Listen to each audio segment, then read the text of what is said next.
Halo semuanya, kembali lagi dengan channel Eva_MotoGP Indonesia. Jadi sesuai dengan video sebelumnya saya bilang bahwa saya akan langsung buat tim Alpin, dan ini saya langsung buatnya ya, tanpa jeda. Jadi kita bahas tim Alpin ya. Tim Alpin ini kan tim Renault sebelum tahun lalu itu ganti nama jadi Alpin gitu kan. Yang membedakan tim Renault ini kan sekarang apa ya, bisa dibilang Cyril Harbit, tim prinsipalnya itu ya, Cyril tuh gak jadi tim prinsipal lagi, digantiin sama Marcin Budowski namanya. Dan Alpine tahun ini juga liverynya berubah banget kayak Aston Martin. Bisa dibilang bagus banget. Tahun lalu kan dominan Renault tuh kan hitam kuning ya, tapi di Alpine ini melambangkan logo Prancis, bendera Prancis maksudnya. Jadi bagus banget kalau menurut saya.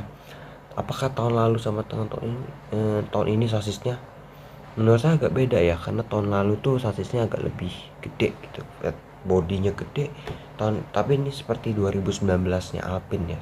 Di 2021 ini kalau menurut saya seperti Alpine di Renault 2019 dari sisi sasisnya dan lain-lain. Jadi kita bahas tim Alpine.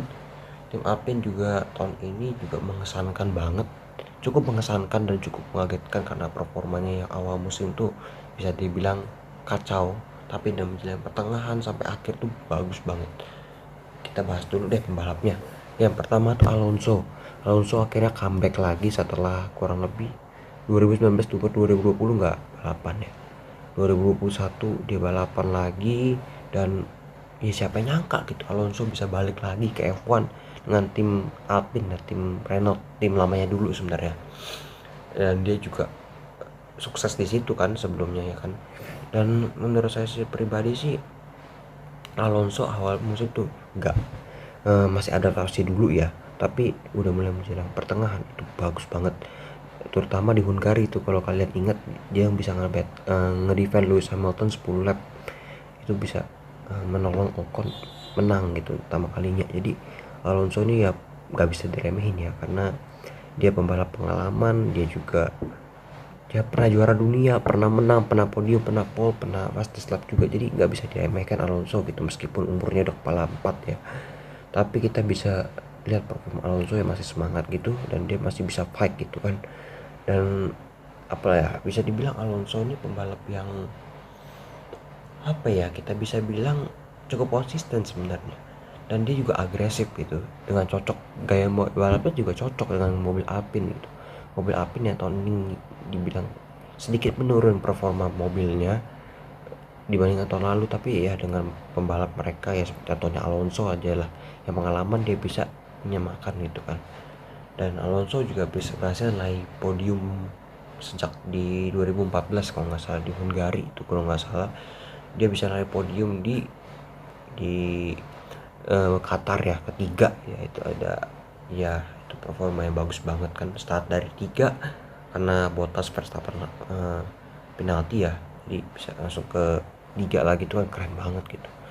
Dan menurut sih ya semoga Alonso tahun depan ya bisa bagus lah ya. Dan ya tahun depan akan baik lagi ya. Kita nggak bisa prediksi kan siapa yang bisa menang, siapa yang bisa kalah gitu kan, kita nggak tahu. New era F1 lah. Lalu kita bahas yang kedua, Ocon ya. Ocon ini kan pembalap yang cukup impresif ya, tahun lalu ya bisa podium gitu kan di Bahrain. Tahun ini bisa menang, siapa nyangka dia bisa menang gitu di race yang chaos ya di Hungary gitu. Ocon awal musim dibilang bagus juga enggak ya, tapi menjelang di Portimao tuh kalau nggak salah, di kualifikasi bisa 10 besar, lanjut turun menurun tuh bagus banget Ocon. Dan oh satu lagi nih, saya lupa bilang bahwa Alpine adalah tim yang paling sedikit pengeluarannya untuk driver yang accident ya.